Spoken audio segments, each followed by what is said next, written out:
jabat tangan nyanyian rohani nomor 173. Jemaat, setelah ibadah akan dilakukan jabat tangan dengan para pelayan di pintu keluar. Karena itu mohon jemaat menunggu para pelayan mengambil posisi di pintu keluar, baru jemaat menyusul. Demikian warta Majelis Pekerja Klasis GPM Kota Ambon. Atas perhatian kami ucapkan terima kasih. Selamat memaknai persekutuan dengan Tuhan dan sesama di ibadah minggu kedua saat ini. Tuhan Yesus memberkati. Shalom. Ambon 11 Mei 2025, Majelis Pekerja Klasis GPM Kota Ambon, Pendeta R.A. Rikumahua MTH Ketua, Pendeta M. Takaria MSI Sekretaris.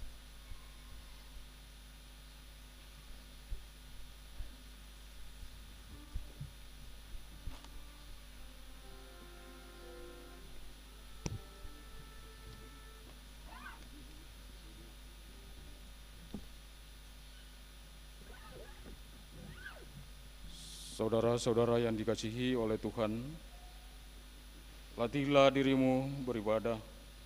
Latihan badani terbatas gunanya, tetapi ibadah itu berguna dalam segala hal, karena mengandung janji baik untuk hidup ini maupun untuk hidup yang akan datang.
Pagi baik nama saudara sekalian, selamat hari Minggu. Kita akan mengawali ibadah ini. Ucapan selamat hari Minggu juga beta sampaikan kepada para pemirsa Radio Republik Indonesia dan juga saudara semua yang mengikuti secara live streaming. Ketemu mulai. Ibadah ini berlangsung dalam tatanan kasih Allah Bapa, Sang Pencipta, Tuhan Yesus Kristus, Sang Penyelamat, dan Roh Kudus, Sang Pembaru. Amin. Salam sejahtera bagi jemaat.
Jemaat, sebagai umat yang mengikuti Yesus, marilah dengan penuh kesadaran diri kita mengaku keberadaan kita.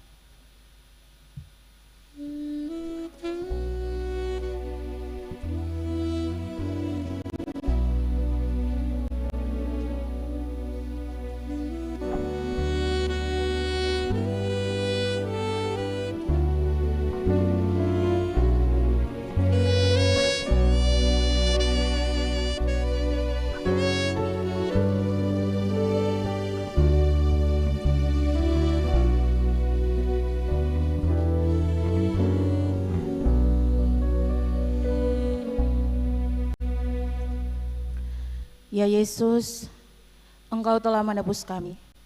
Namun kami sering tidak menyadari betapa kasih-Mu yang besar dibalas dengan sikap kami yang tidak setia.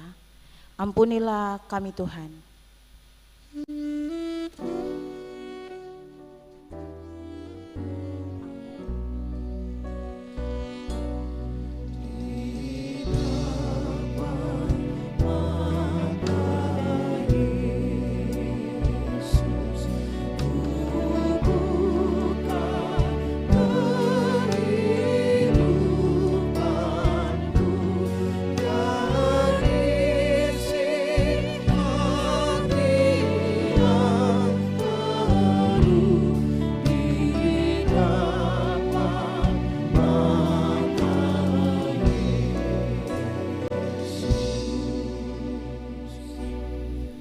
Kami mengaku ingin mengikuti Yesus sepanjang hidup kami. Namun terkadang pesona dunia membuat kami larut dan menempatkan Engkau bukan pada posisi yang terutama. Mampukanlah kami Tuhan untuk menjadi abdi-Mu yang setia, menurut teladan-Mu dan menyalurkan cinta kasih terhadap sesama dan ciptaan-Mu yang lain.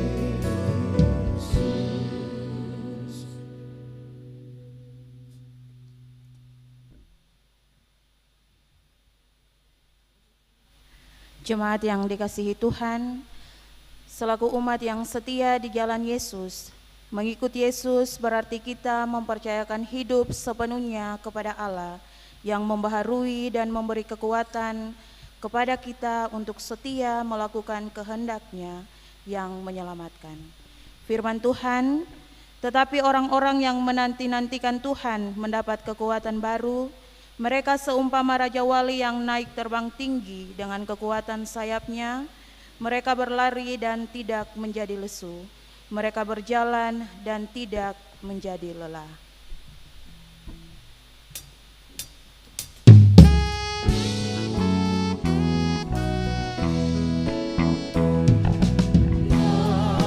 Ku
Jemaat, kita akan membaca firman Tuhan. Tapi sebelumnya, mari kita berdoa.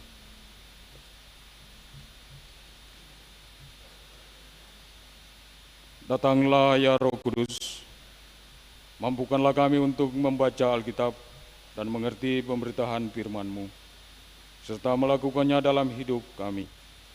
Amin. Firman Tuhan terambil dalam Alkitab Perjanjian Lama, yaitu Yesaya 58 ayat 1 sampai 12. Firman ini kita akan baca secara bersama-sama.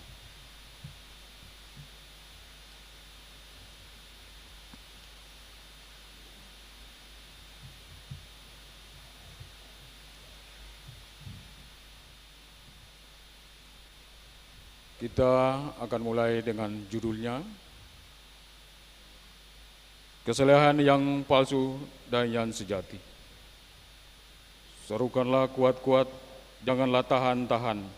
Nyarikanlah suaramu bagaikan sangkakala. Beritahukanlah kepada umatmu pelanggaran mereka, dan kepada kaum keturunan Yakub dosa mereka. Memang setiap hari mereka mencari aku, dan suka untuk mengenal segala jalanku, seperti bangsa yang melakukan yang benar dan yang tidak meninggalkan hukum Allahnya. Mereka menanyakan aku tentang hukum-hukum yang benar. Mereka suka mendekat menghadap Allah, tanyanya, mengapa kami berpuasa dan engkau tidak memperhatikannya juga? Mengapa kami merendahkan diri dan engkau tidak mengindahkannya juga? Sesungguhnya pada hari puasa engkau masih tetap mengurus urusanmu, dan kamu mendesak-desak semua berumur. Sesungguhnya kamu berpuasa sambil berbantah dan berkelah, serta memukul dengan tinju, dengan tidak semena-mena. Dengan caramu berpuasa seperti sekarang ini, suaramu tidak akan didengar di tempat tinggi. Sungguh-sungguh iniakah puasa yang ku kehendaki dan mengendalikan hari mendekatkan diri? Jika engkau menundukkan kepala seperti gelaga dan membentangkan kain kapan dan abu sebagai lapik tidur, sesungguh-sungguh itulah yang engkau sukan mengadakan hari yang bernama pada Tuhan, bukan berpuasa yang ku kehendaki, ialah supaya engkau membuka belenggu-belenggu kelailiman dan melepaskan tali-taliku, supaya engkau memerdekakan orang yang dan mematahkan tiapku, supaya engkau mecah-mecah bagi orang yang lapar dan membawa rumahan orang dan punya rumah. Dan apabila engkau melihat orang di ranjang, supaya engkau memberi dia pakaian dan tidak menyembunyikan diri terhadap saudaramu sendiri.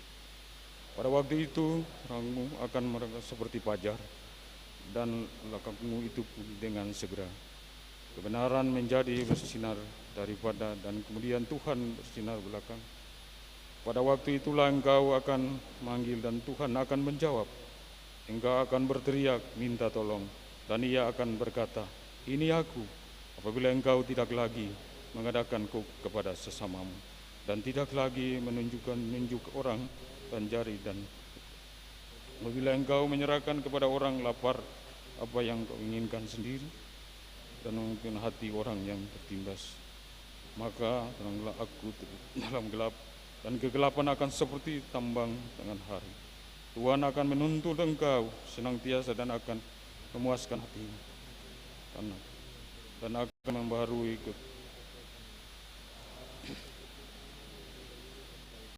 dan seperti mata air yang tidak pernah mengecewakan. Engkau akan membangun reruntuhan yang sudah berabad-abad, dan akan memperbaiki dasar yang oleh banyak keturunan. Engkau akan bukan yang tembok yang tembus, yang membentuk jalan supaya empat itu dihuni.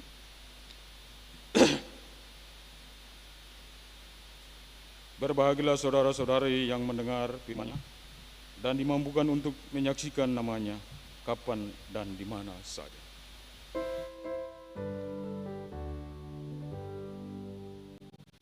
Haleluya, haleluya, haleluya.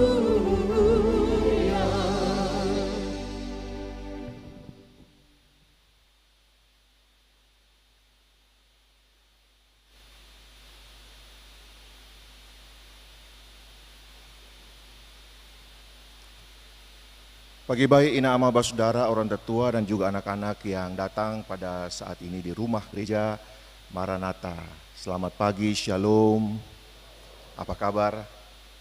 Beta juga ingin menyapa warga jemaat maupun semua orang Kristen yang mendengarkan siaran RRI Ambon pada saat ini, dan juga ingin menyapa warga jemaat maupun semua orang yang mengikuti live streaming dari ibadah pada saat ini.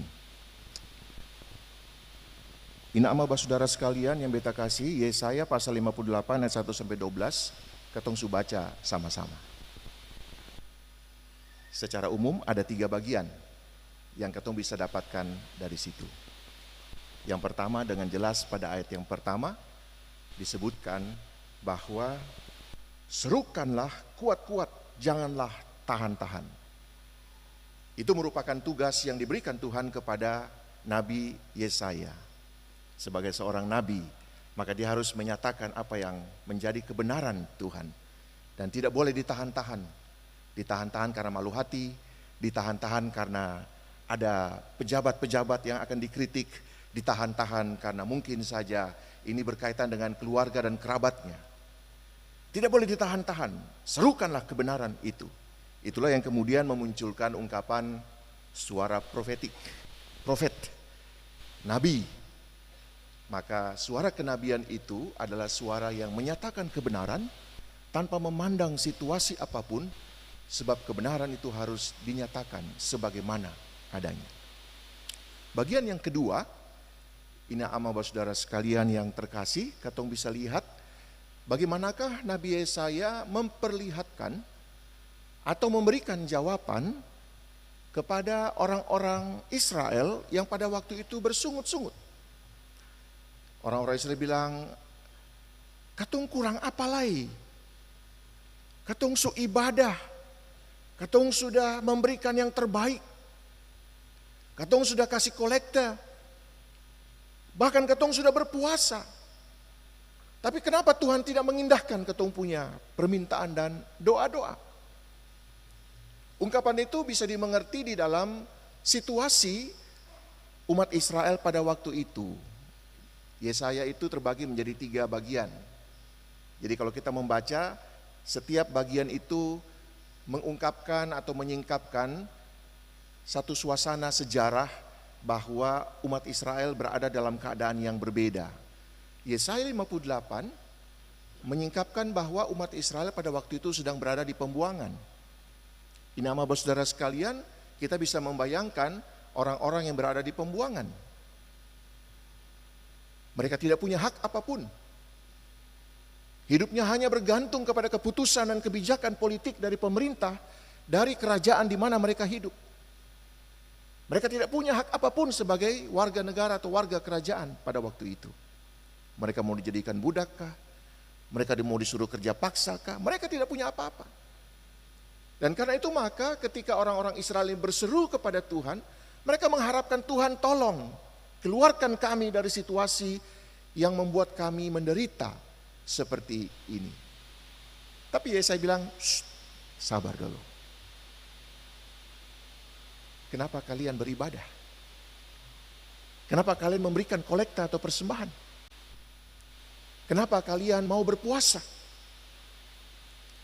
Yesaya mempertanyakan itu sebab Yesaya melihat bahwa ibadah-ibadah orang Israel pada waktu itu menjadi ibadah-ibadah yang penuh dengan hipokrisi atau kemunafikan. Ibadah-ibadah yang dibungkus dengan maksud tertentu. Ibadah yang didorong bukan karena kesetiaan kepada Tuhan, bukan karena ketulusan akan kasih Tuhan for dorang. Tapi ibadah dengan maksud. Jadi bukan apa adanya, tetapi ada apanya. Kenapa beta beribadah? Kenapa beta kasih kolekta? Sebab mereka mengharapkan Tuhan balas apa yang beta sudah bikin. Dan itu yang bagi Yesaya menjadi salah satu hal yang membuat doa-doa mereka tidak dikabulkan atau tidak dijawab oleh Tuhan. Sebab mereka membungkus ibadah mereka dengan keinginan-keinginan, dengan hasrat mereka untuk mendapatkan sesuatu secara manusiawi. Bukan karena kehendak Tuhan, tetapi karena kemauan dan keinginan mereka. Dan itu sebabnya maka kemudian di bagian yang kedua nanti kita akan lihat bersama-sama, Yesaya melakukan kritik yang sangat keras. Bahwa bukan seperti itu. Kalau Ale dong menganggap berpuasa adalah bagian dari cara untuk menyiksa diri sendiri agar supaya Tuhan dengar doa dan permohonan kalian, itu salah besar. Bukan puasa seperti itu yang dikehendaki oleh Tuhan. Nanti kita akan lihat di ayat 6 sampai dengan ayat yang ke-7. Bagian yang ketiga dari Yesaya ini memperlihatkan adalah jika kita sudah melakukan puasa yang benar, jika kita sudah melakukan ibadah itu secara benar, sebagai satu ketulusan dan kesetiaan kepada Tuhan, maka dikatakan dalam ayat 8, pada waktu itulah terangmu akan merekah seperti fajar. Itu satu kiasan yang mengatakan bahwa ketika kesetiaan dan ketulusan itu menjadi bagian dari seluruh hidup dan ibadah kita, atau ibadah dan hidup kita, atau bahkan hidup dan ibadah itu menjadi satu, tidak lagi dipisahkan sebagai dua kegiatan yang berbeda, maka disitulah kemudian terangmu akan merekah seperti fajar. Ada banyak jalan-jalan yang akan terbuka di dalam kehidupan umat Israel. Tiga bagian itulah saudara sekalian akan menjadi pokok pengajaran kita pada saat ini untuk menghadapi tantangan kehidupan kita dan bahkan juga menyambut berkat-berkat Tuhan di minggu yang akan datang. Tapi sebelum itu, Beta ingin menayangkan atau memperlihatkan satu lukisan. Silakan. Beta rasa gambar atau lukisan ini sudah sangat familiar. Bahkan ketumpung stiker-stiker di WhatsApp ada yang pakai lukisan ini. Kira-kira ini siapa pun tangan?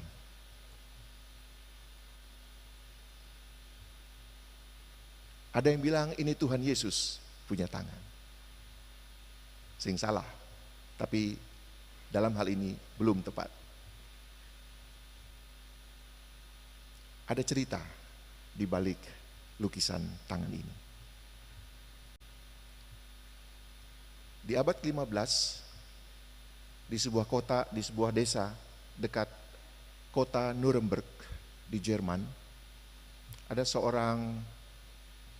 satu keluarga yang hidup bersama-sama di desa tersebut. Kepala keluarga atau ayah dari keluarga tersebut bekerja sebagai penjual emas. Tentu saja pada waktu itu kita bisa membayangkan tidak seperti sekarang. Kehidupan mereka sangat miskin. Dan yang lebih unik lagi adalah mereka punya 18 anak. Bisa bayangkan ya, 18 anak dalam satu rumah dengan kondisi kehidupan yang miskin di abad ke-15 di Jerman. Dari 18 anak itu, ada dua yang tertua, yang namanya Albrecht dan Albert. Hampir sama, hanya beda di belakang. Yang Albrecht itu menggunakan CHT, sedangkan adiknya Albert itu seperti biasa, ya, Albert. Dan biasanya dipanggil Al saja. Albrecht dan Al dari keluarga Dürer ini merasa bahwa mereka terlalu menderita. Dan karena itu mereka punya mimpi. Keduanya senang sekali pada seni. Tapi sekarang mereka tidak punya uang. Orang tua mereka miskin. Bagaimana caranya mereka bisa belajar seni? Jadi pada waktu itu seni bukanlah sesuatu yang bersifat bakat atau talenta saja, tetapi dia juga harus dipelajari. Dan mereka bermimpi untuk masuk di akademi seni di Nuremberg, di kota dekat desa mereka. Karena mereka merasa bahwa mereka tidak punya kesempatan, tidak punya uang cukup untuk melanjutkan studi mereka, maka mereka bertekad, mereka kemudian bersepakat. Kedua kakak adik ini kemudian bersepakat, ketong salah satu saja yang pergi sekolah, lalu yang satu kerja untuk membiayai yang sekolah itu. Tapi sekarang siapa yang mau pika muka? Dong dua ambil koin, lalu dong dua lempar koin itu, dan kemudian yang menang adalah yang pergi sekolah. Yang kalah adalah yang bekerja untuk membiayai yang sekolah. Dong dua ambil koin pada satu malam, dan kemudian dong dua lempar koin itu, dan koin itu jatuh, dan ternyata Albrecht kakaknya yang menang. Koinnya, sisi koinnya terbuka. Maka kemudian mereka bersepakat, oke, kakak pergi ke muka, adik kerja. Pekerjaan apa yang dilakukan oleh adiknya? Pekerjaan sebagai tukang tambang emas di dekat pegunungan di kota Nuremberg tersebut. Singkat kata, 4 tahun lamanya kakaknya studi belajar seni di Akademi Seni Nuremberg, dan adiknya yang bekerja untuk membiayai studi kakaknya. Tahun keempat kakaknya selesai, dan dia mempunyai prestasi yang luar biasa. Karya-karya seninya dipamerkan di mana-mana, dan dia punya uang dari hasil pameran-pameran lukisan yang dia lakukan. Dia kemudian pulang ke desanya. Dia ingat perjanjian dengan adiknya. Ini saatnya beta pung ade pung waktu untuk belajar. Ketika dia pulang ke desanya, dia disambut dengan luar biasa, karena mereka sudah kenal bahwa Albrecht Dürer menjadi seorang seniman yang terkenal dengan karya-karyanya yang luar biasa. Mereka bikin pesta, dan kemudian di akhir pesta itu kakaknya meminta waktu untuk berbicara. Dia kemudian berbicara, saya bisa menjadi seperti ini, beta bisa seperti ini karena ada beta pung ade yang bekerja dengan sangat keras. Dan sekarang sudah waktunya beta pung ade untuk melanjutkan studinya sesuai dengan ketong dua punya perjanjian. Semua orang tepuk tangan, tapi adiknya tertunduk dan tidak mengatakan apapun. Kemudian kakaknya bertanya kepada adiknya, siapkah engkau untuk pergi belajar seni sesuai dengan perjanjian kita? Adiknya kemudian mengangkat muka dan menangis, dan dia mengangkat tangannya. Dia mengatakan, aku tidak bisa lagi sekolah. Tangan-tanganku remuk, karena setiap hari aku harus memegang alat-alat berat untuk bekerja di pertambangan. Jari-jariku tidak mampu lagi tegak dan lurus, sebab aku harus bekerja dengan sangat keras setiap hari untuk membiayai studimu. Kakaknya duduk menangis, tapi dia mau mengatakan bahwa tidak, engkau adalah inspirasi bagi hidupku. Sebagai tanda penghormatan kepada adiknya yang sungguh-sungguh bukan hanya berdoa, tapi bekerja bagi kakaknya, Albrecht kemudian mengambil tangan adiknya. Dia kemudian dengan lembut, dia mengurut-urut tangan adiknya, meluruskan jari-jari adiknya yang bengkok, karena setiap hari harus memegang pakuel untuk bekerja di tambang. Dia meluruskannya sedemikian rupa, dan kemudian dia mengatupkan kedua tangan adiknya, dan dia melukis tangan adiknya. Inilah lukisan dari Albrecht Dürer yang kemudian dikenal. Dia memberi nama lukisan tersebut hands, tangan. Tetapi hampir di seluruh dunia orang mengatakan tidak cukup dengan menyebut lukisan ini dengan nama hands atau tangan. Sebab di balik lukisan ini ada doa yang menjadi kenyataan. Ada doa yang diiringi oleh kerja. Dan karena itulah maka hampir di seluruh dunia orang menyebut lukisan ini the praying hands. Tangan yang berdoa. Ini ama saudara sekalian, apa arti cerita ini?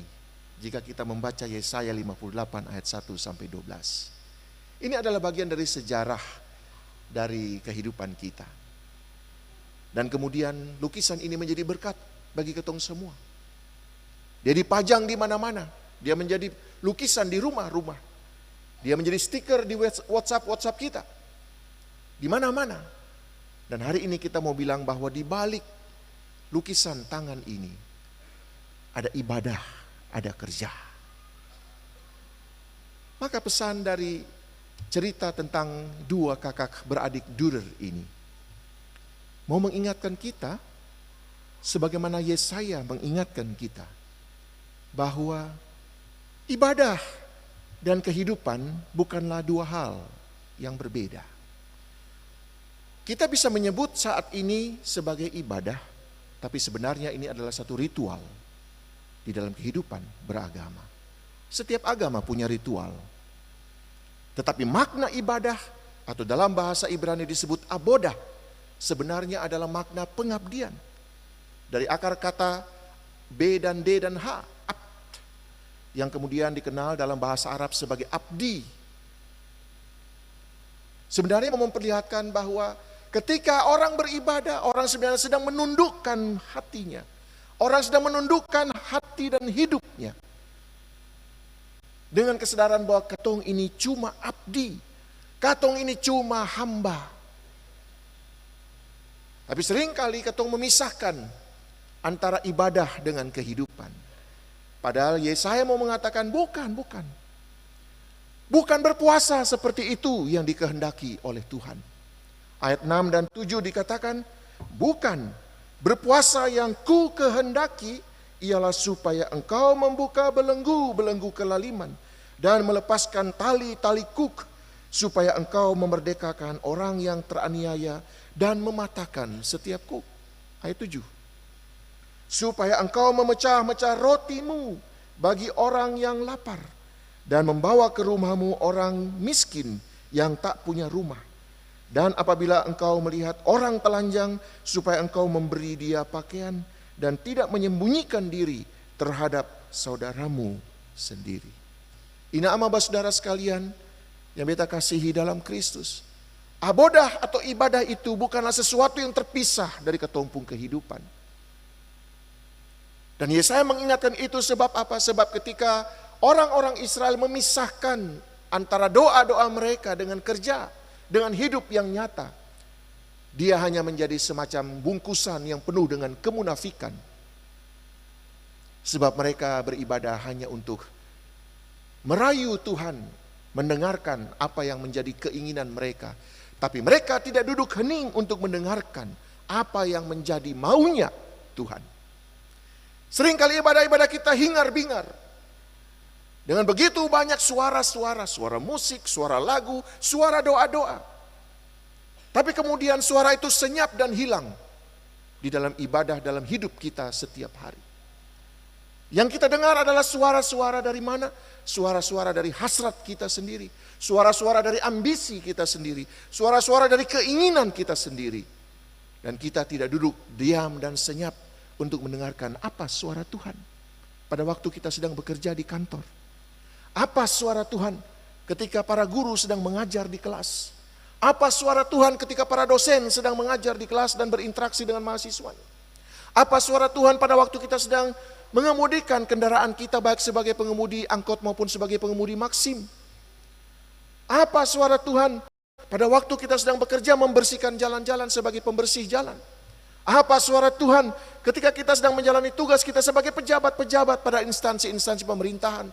Atau bahkan pada lembaga-lembaga di mana kita bekerja. Apa suara Tuhan?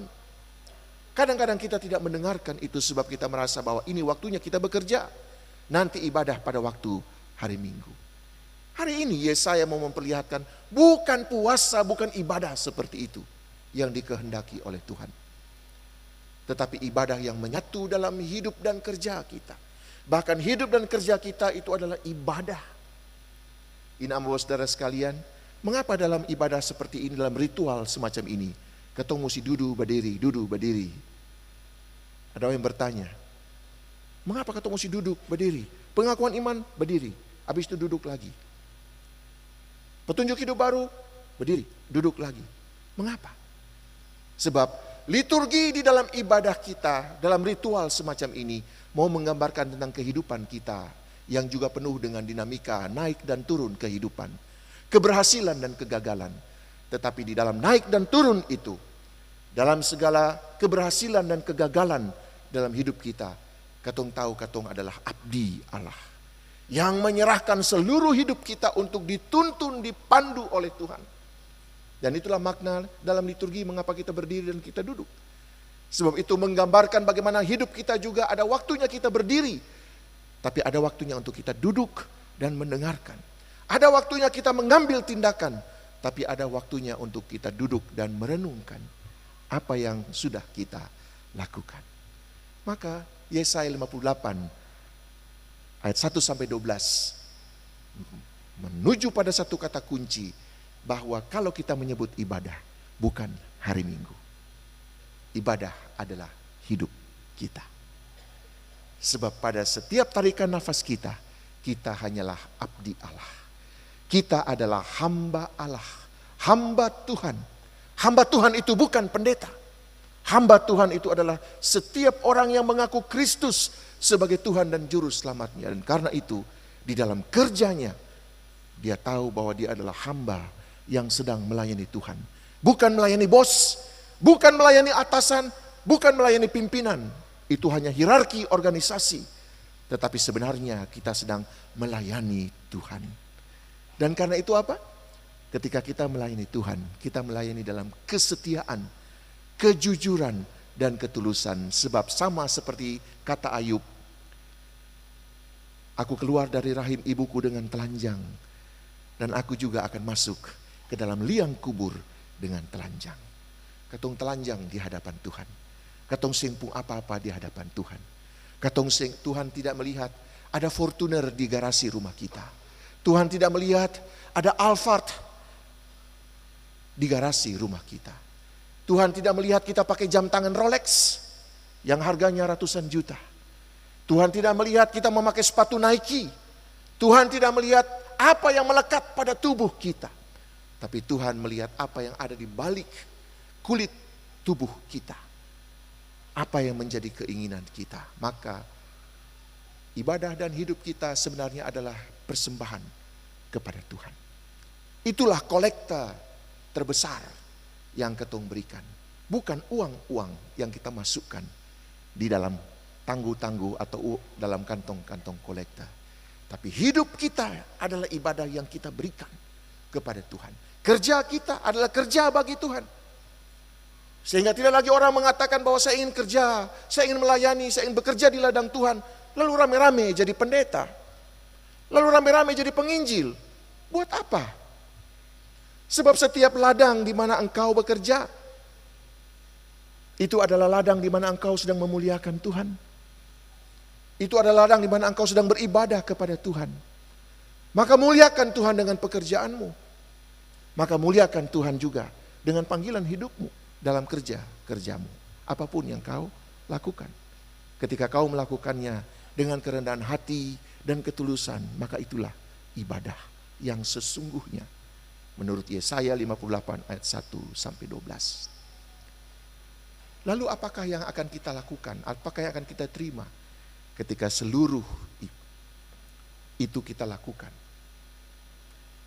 Di dalam tradisi orang Israel, berpuasa itu bukan sekedar sebuah tindakan dalam ibadah, tapi dia juga mengandung etika.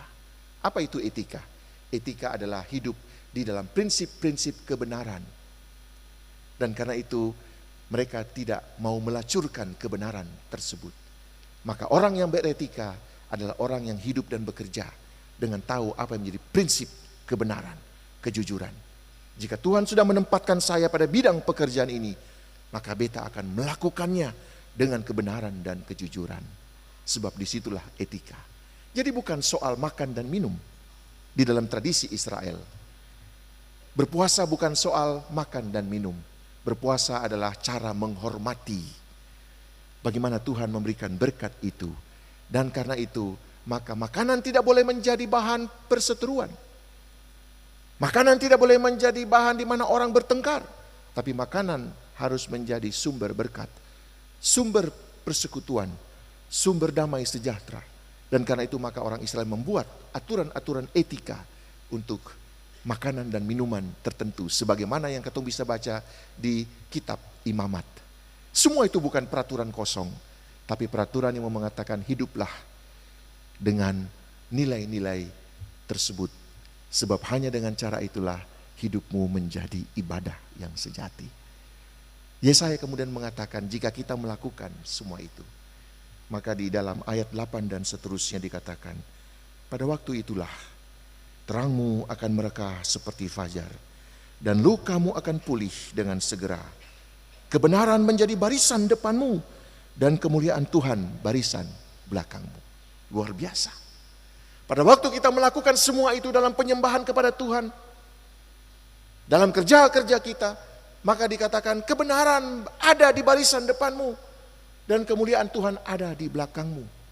Mena, Muria, di muka dan di belakang. Kita dikurung oleh kebesaran Tuhan. Kebenaran Tuhan dan kemuliaan Tuhan berjalan menjaga, mengawal kita. Maka apapun yang kita lakukan akan menjadi tanda berkat dan kemuliaan Tuhan. Bukan karena katong hebat, bukan karena katong jago, bukan karena katong punya gaji miliaran atau ratusan juta, bukan karena apa yang ada pada katong pung badang, bukan karena segala harta benda yang katong punya miliki, bukan karena katong punya rekening yang miliaran rupiah di bank, bukan.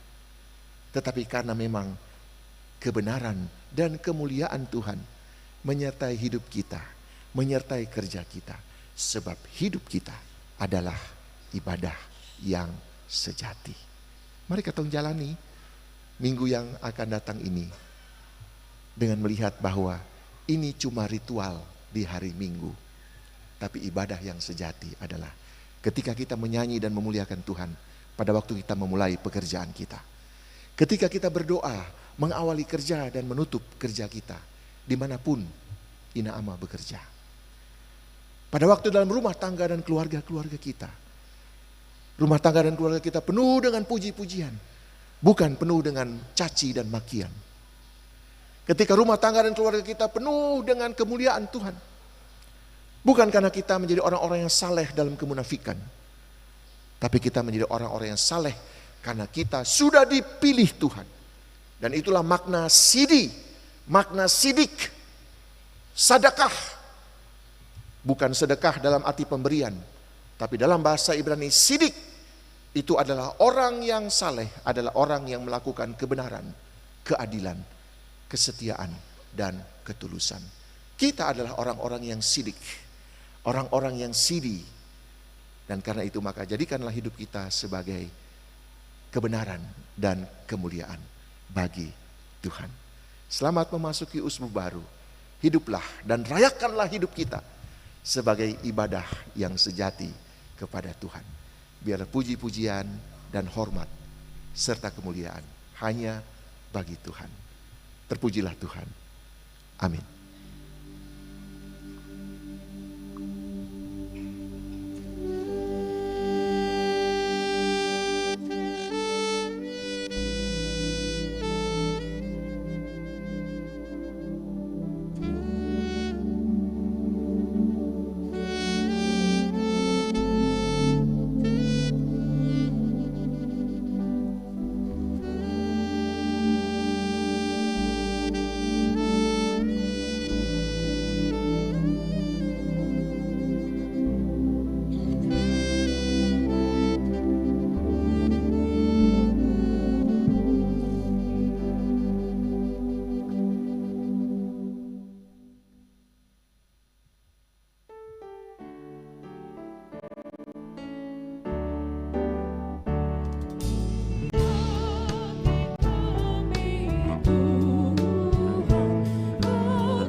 Silakan semua berdiri.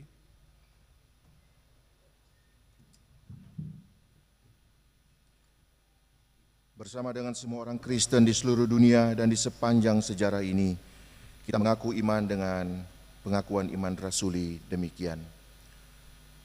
Aku percaya kepada Allah, Bapa yang Maha Kuasa, Halik langit dan bumi, dan kepada Yesus Kristus, anaknya yang tunggal Tuhan kita, yang dikandung daripada Roh Kudus, lahir dari darah Maria, yang menderita di bawah pemerintahan Pontius Pilatus, disalibkan, mati dan dikuburkan, turun ke dalam kerajaan maut.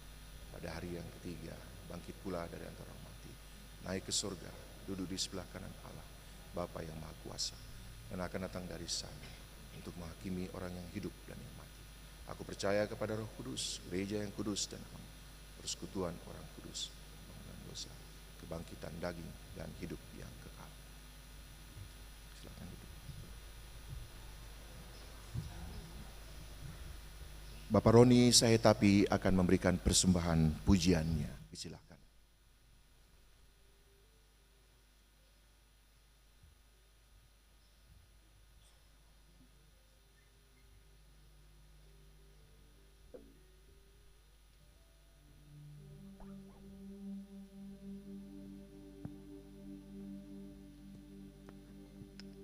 Shalom.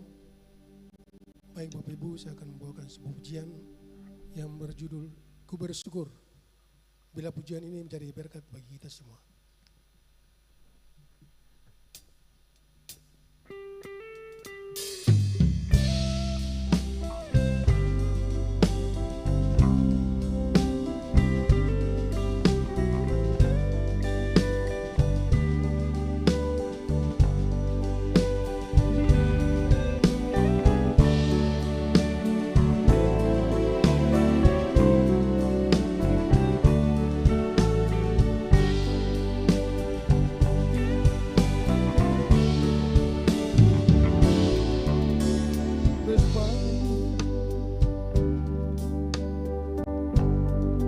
Membayang kasih-Mu padaku,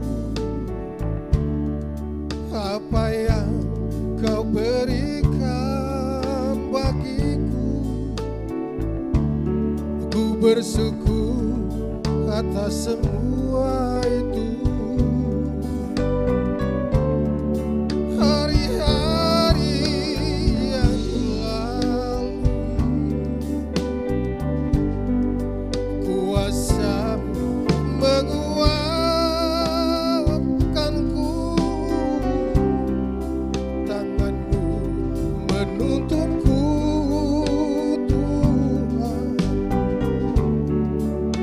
Sepanjang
tanganmu menuntunku Tuhan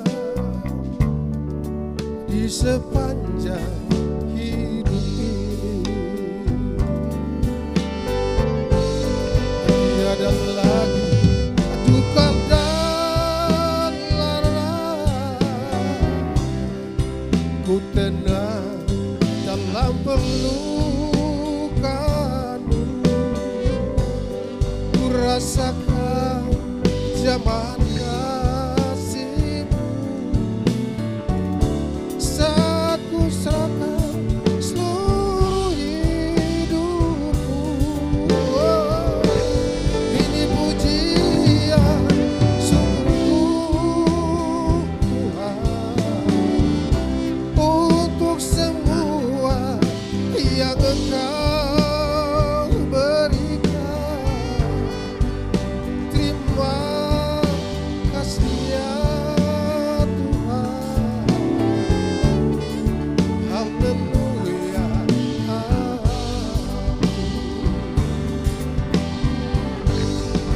Tiada lagi duka dan lara,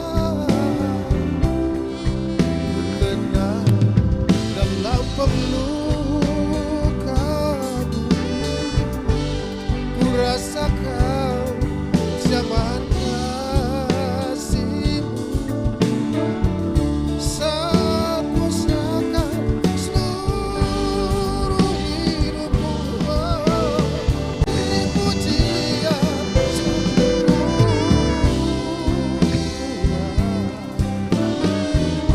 untuk semua yang Engkau berikan. Terima kasih ya Tuhan. Haleluya.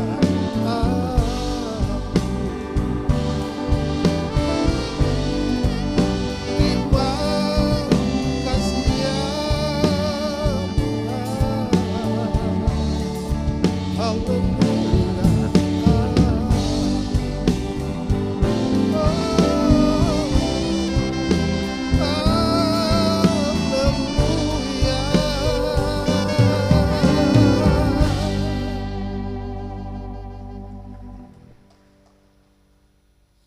Dan Bapak Roni, terpujilah nama Tuhan.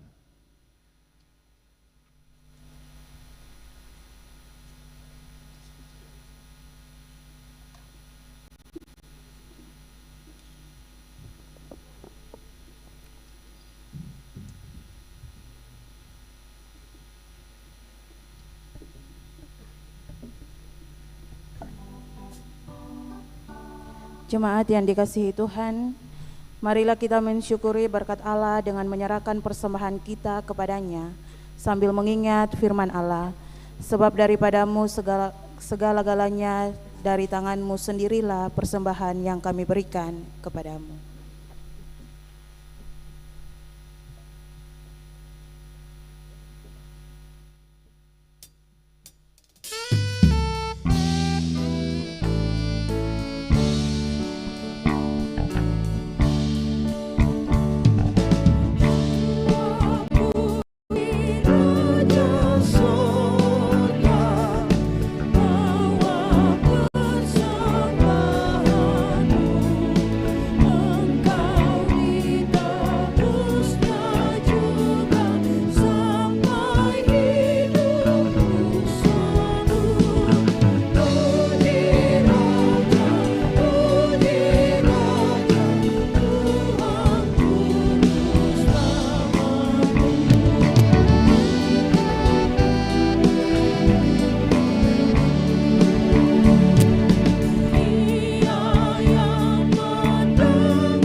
Jemaat, mari kita berdoa. Ya Tuhan Allah kami, di hadapan-Mu kini terkumpul pemberian syukur kami sebagai tanda kemurahan-Mu yang besar. Terimalah dan sucikanlah persembahan syukur ini sebagai tanda keikutsertaan kami di dalam pelayanan-Mu di tengah dunia ini. Amin.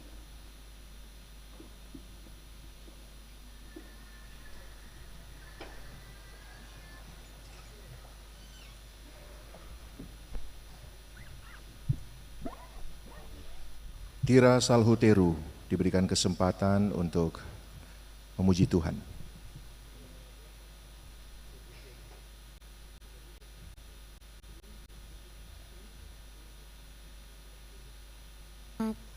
Selamat pagi semuanya, Shalom.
Danke Nona Tira, Tuhan dimuliakan.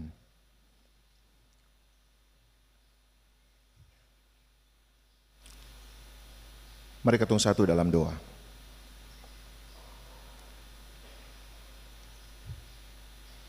Ku terhubung denganmu, selalu melekat di hatimu. Demikianlah kenyataan hidup kami Tuhan, bahwa kami tidak pernah bisa lepas dari penyertaan dan kasih sayang Tuhan. Kami selalu terhubung dengan Tuhan, sebab Tuhan tidak pernah melepaskan pandangan dan pemeliharaan dari kehidupan kami dari waktu ke waktu. Seringkali kami berusaha memutuskan hubungan itu. Kami merasa bahwa kami bisa hidup sendiri. Kami merasa bahwa kami bisa bekerja sendiri. Kami merasa bahwa kami bisa melakukan segala sesuatu sendiri. Kami memutuskan hubungan dengan Tuhan. Tetapi kami bersyukur Tuhan bahwa perjumpaan kami pada saat ini di dalam ibadah di rumah gereja Maranatha pada saat ini hendak menyatakan pengakuan iman kami bahwa kami selalu terhubung dengan Tuhan. Hidup kami selalu melekat di hati Tuhan. Kami bersyukur Tuhan karena dengan keterhubungan itu kami boleh menjalani hidup kami detik demi detik, jam demi jam, hari demi hari. Seminggu kami lewati dengan berbagai macam tantangan dan pergumulan hidup kami, tetapi juga dengan sukacita, kebahagiaan, dan keberhasilan yang telah Tuhan berikan kepada kami. Kami mensyukuri semuanya itu bukan karena kami hebat, tapi karena kami terhubung dengan Tuhan. Hari ini Tuhan mengingatkan kami bahwa hidup kami tidak cukup terhubung dengan Tuhan. Sebab Tuhan memanggil kami untuk juga terhubung dengan sesama kami. Terhubung dengan penderitaan sesama kami. Terhubung dengan situasi dan kondisi yang dihadapi oleh sesama kami. Dan karena itu Tuhan panggil kami untuk juga menjadi abdi-abdi Allah, hamba-hamba Tuhan yang melayani sesama kami dengan seluruh berkat yang telah Tuhan berikan di dalam kehidupan kami. Kami bersyukur Tuhan atas perjalanan hidup kami selama 1 minggu. Ada banyak cerita yang bisa kami sampaikan kepadamu ya Tuhan. Biarlah cerita-cerita itu menjadi kesaksian iman kami bahwa kasih dan sayang Tuhan tidak pernah sekalipun meninggalkan hidup kami. Dan kami menikmati kasih dan sayang Tuhan itu bukan hanya dalam keberhasilan, tapi juga di dalam kegagalan. Kami menikmati kasih sayang Tuhan itu bukan hanya di dalam sukacita, tetapi juga duka cita. Dan karena itu Tuhan, kami hendak melihat perjalanan hidup kami sebagai perjalanan bersama-sama dengan Tuhan, dan kami merayakan itu sebagai ibadah yang sejati. Dan kami akan membawa ibadah kami ke tempat-tempat di mana kami menjalani hidup kami, dalam keluarga-keluarga kami, dalam pekerjaan-pekerjaan kami, di tempat-tempat di mana Tuhan mempercayakan kami untuk melakukan apa yang menjadi tugas dan tanggung jawab kami. Dan kami terhubung sebagai orang-orang percaya dengan talenta dan bakat, dengan panggilan hidup yang berbeda-beda, tetapi dengan satu tujuan, menyatakan kebenaran dan kemuliaan Tuhan yang akan menyertai hidup kami di depan dan di belakang, sehingga kami siap untuk menyambut berkat-berkat Tuhan di minggu yang akan datang ini. Tuhan Yesus, kami bersyukur bahwa Tuhan memberikan kesempatan kepada kami untuk hari ini berjumpa satu dengan yang lain sebagai satu persekutuan yang hidup, persekutuan gereja, dan kami percaya bahwa perjumpaan kami ini juga akan terjadi di dalam kehidupan kami, dalam pekerjaan kami sebagai rekan-rekan sekerja, rekan-rekan sepelayanan, maupun juga rekan-rekan di dalam wilayah-wilayah pemukiman di mana kami hidup dan berada bersama-sama. Tuhan menyertai kehidupan persekutuan kami ini sebagai gereja yang hidup, sehingga iman kami, hidup kami menjadi kesaksian yang sungguh-sungguh memberkati banyak orang, meneguhkan banyak orang, dan mendatangkan damai sejahtera Allah. Shalom Allah itu kami tabur di dalam pikiran, di dalam tindakan, di dalam perkataan, maupun juga di dalam karya-karya kami. Kami bersyukur Tuhan untuk persekutuan ini, dan kami akan membawa pulang kesaksian iman kami sebagai tanda bahwa persekutuan kami menjadi persekutuan yang dimuliakan oleh Tuhan. Saat ini Tuhan, kami membawa dalam doa kami pergumulan-pergumulan dalam kehidupan kami pribadi maupun juga dalam rumah tangga kami. Tuhan tahu apa yang sedang kami gumuli.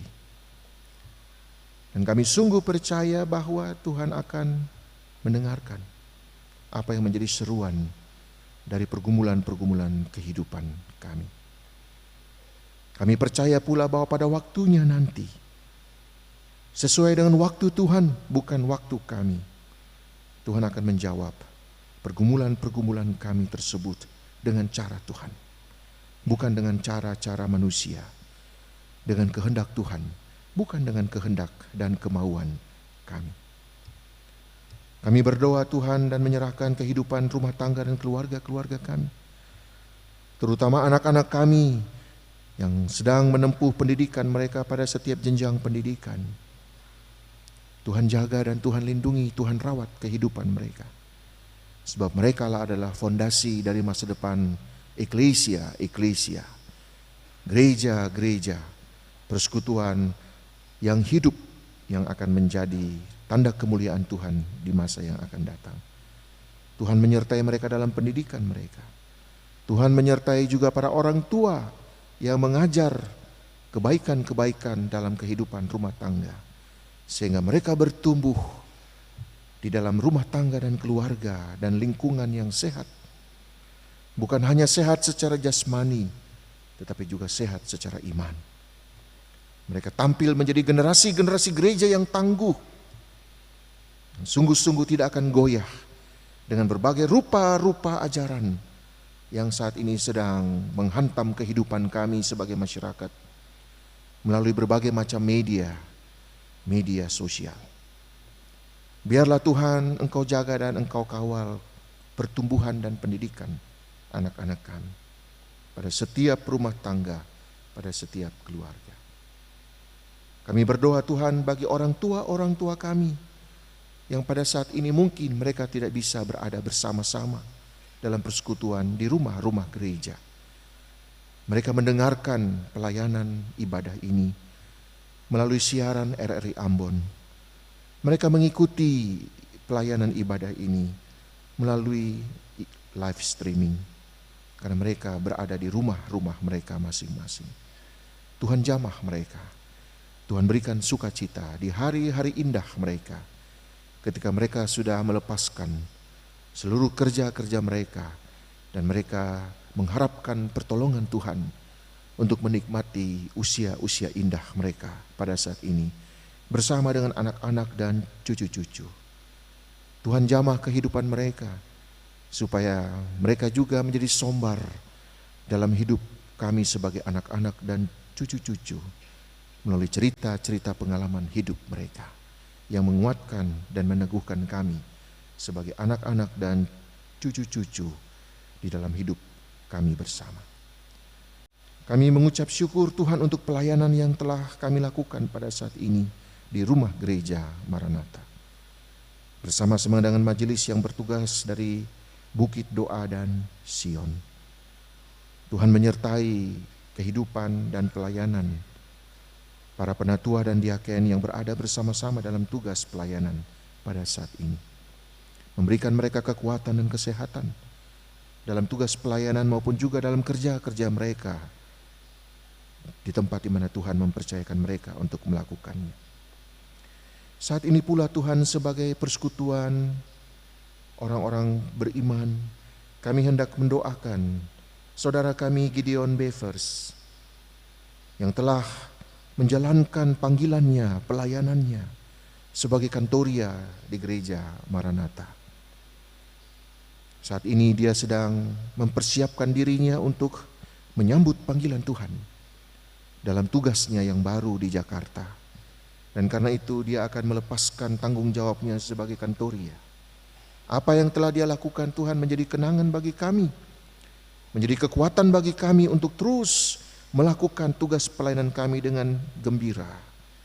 Sebab ini adalah bagian dari cara Saudara Gideon Bevers untuk memuliakan Tuhan. Engkau menyertai pekerjaannya di Jakarta dengan seluruh tantangan maupun juga dengan orang-orang yang akan dia jumpai di sana. Biarlah hidupnya tetap menjadi puji-pujian sebagaimana dia memuji Tuhan sebagai kantoria di gereja Maranatha. Kami berdoa Tuhan kepada saudara terkasih kami, Bapak Roni Kiriweno, sebagai tim musik di gereja Maranatha, yang pada saat ini sedang dirawat di rumah sakit tentara. Tuhan menjamah, Tuhan menguatkan, dan Tuhan memulihkan, sehingga seluruh penanganan medis yang dilakukan menjadi cara Tuhan untuk memulihkan kesehatannya. Kami percaya Tuhan, minggu depan Bapak Roni Kiriweno akan ada bersama-sama dengan kami di dalam tugas pelayanan kami sebagai tim musik. Sebagai warga jemaat Gereja Protestan Maluku, kami juga berdoa Tuhan bagi seluruh program pelayanan jemaat-jemaat 775 jemaat yang tersebar pada 34 klasis dari Maluku Utara sampai Maluku Barat Daya. Para pelayan penatua diaken tuagama, maupun juga semua orang yang memberikan hidup mereka, waktu mereka untuk pelayanan di jemaat-jemaat masing-masing dengan talenta dan bakat dan potensi yang mereka berikan. Tuhan memberkati agar jemaat-jemaat Gereja Protestan Maluku menjadi jemaat-jemaat yang bertumbuh memuliakan Tuhan.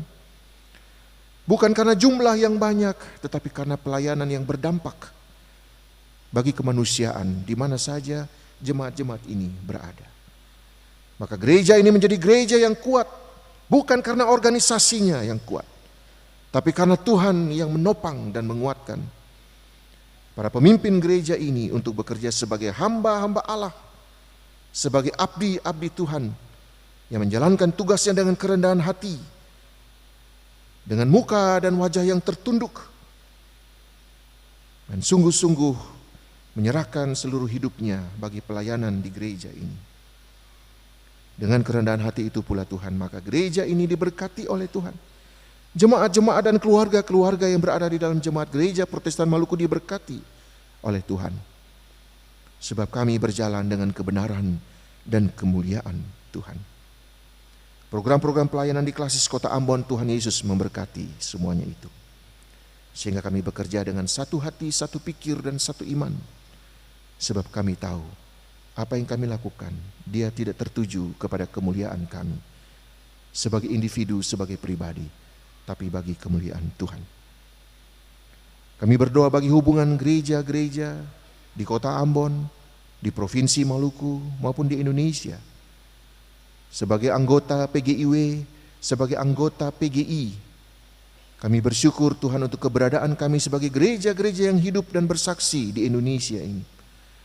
Dengan beragam perbedaan yang kami miliki, tata liturgi, bahasa, kebudayaan, cara melayani, kami bersyukur dengan semuanya itu. Dan biar Tuhan satukan kami, perbedaan itu menjadi tanda kemuliaan bagi nama Tuhan. Kami mohon juga penyertaan dan hikmat Tuhan kepada pemerintah bangsa dan negara kami. Pemerintah Kota Ambon, wali kota, wakil wali kota, dan seluruh jajarannya.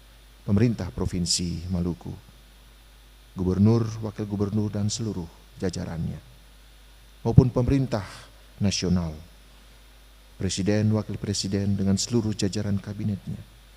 Orang-orang yang pada saat ini berdasarkan hasil pemilihan umum dan pemilihan kepala daerah telah menjadi pemimpin dari negara ini, provinsi ini, kota ini.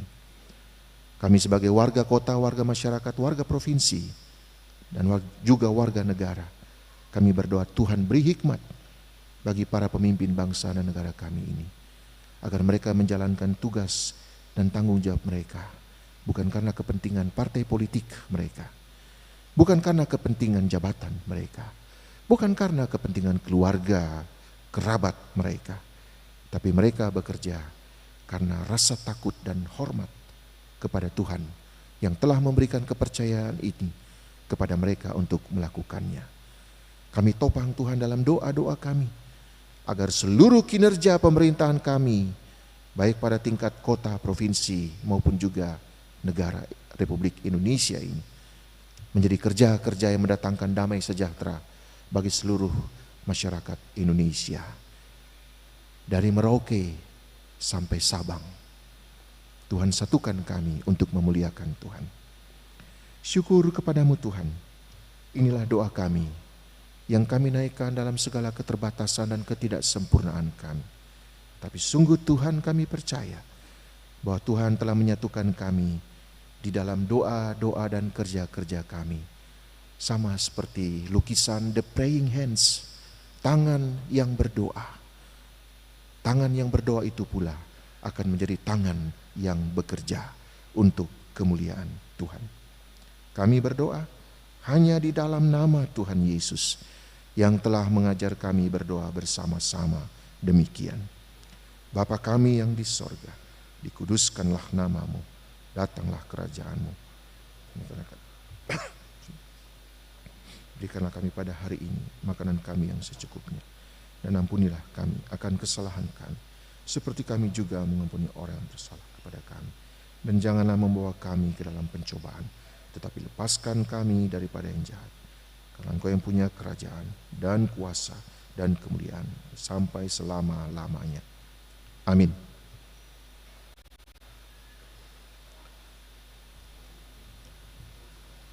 Mari kita semua berdiri.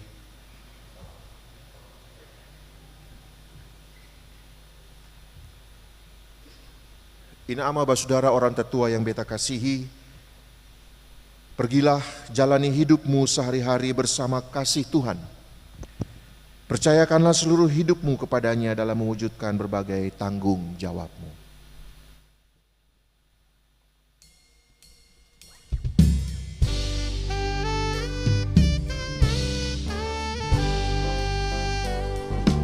Yesus memesan dalam malam-malam, hendak kita jadi lilin yang gelap.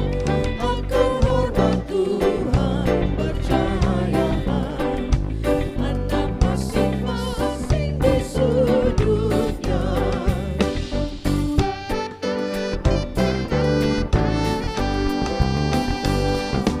Yesus memesan, lihatlah benar, bumi yang berdosa susahnya besar.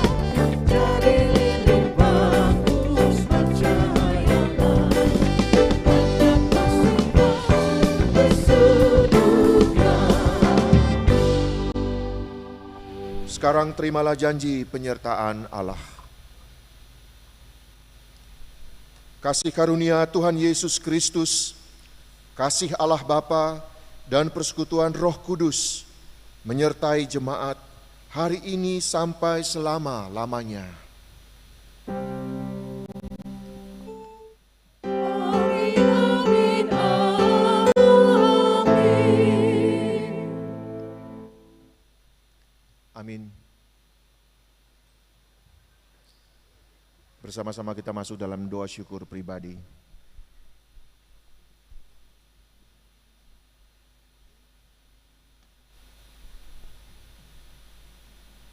Selamat memasuki usbu baru bersama-sama dengan kebenaran dan kemuliaan Tuhan. Mari kita sambut berkat Tuhan di usbu yang baru. Tuhan memberkati. Shalom.